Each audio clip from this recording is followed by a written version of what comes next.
That amnesty is another form of corruption.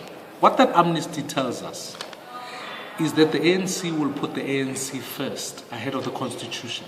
If someone breaks the law, sells off our country, what amnesty can you put on the table when they are facing 783 charges of corruption, racketeering? So when you give amnesty, the only people who can agree to that amnesty is not us who have placed the charges against Jacob Zuma. It would have to be the NPA and how they fail to prosecute that, which means that in the ANC, you are just recycling one corrupt leader for the next one.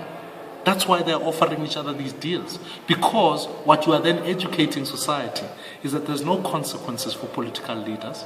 We must, and what happens naturally is that then people quickly learn the harsh lessons that say if you steal something and you are the president, you will then get amnesty. We need leaders we can trust in South Africa. We need a political leadership at the top that hasn't faced charges of corruption, evaded tax, or we need leadership that will remain and say to themselves, we abide by the rule of law, and I, as a citizen of the country, a bit like when Nelson Mandela was found against even the Constitutional Court, he said, look, I will abide in the interest of the rule of law in South Africa. I will abide by what the Constitutional Court judgment is. We cannot be entering into this amnesty. It's an entrenchment of corruption, and I don't support it by any matter of means. But it isn't up to us, obviously, to decide. He technically, at this point, is not really being charged. He isn't realistically facing these charges at this point. No. This is the confusion behind the charges of the 783. That's why we are going to the Supreme Court of Appeal to deal with that matter. What the Gauteng North High Court ruled is to say the appeal of Jacob Zuma does not stand, and therefore its natural effect is that the charges stand. So from where I sit, the legal interpretation of the judgment says Zuma is facing 783 charges.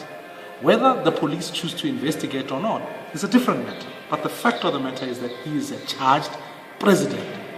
And because he refuses to go to a court of law and disprove his case, I will make the assumption that he knows he's got something to hide.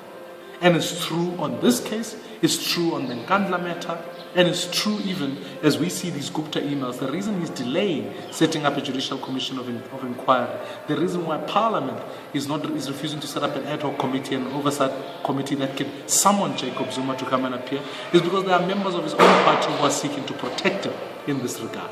So our stance is that we must get rid of the ANC so that we can begin to clean out and rescue institutions like the NPA, institutions like the SIU, and ensure that those who are corrupt can be thoroughly investigated.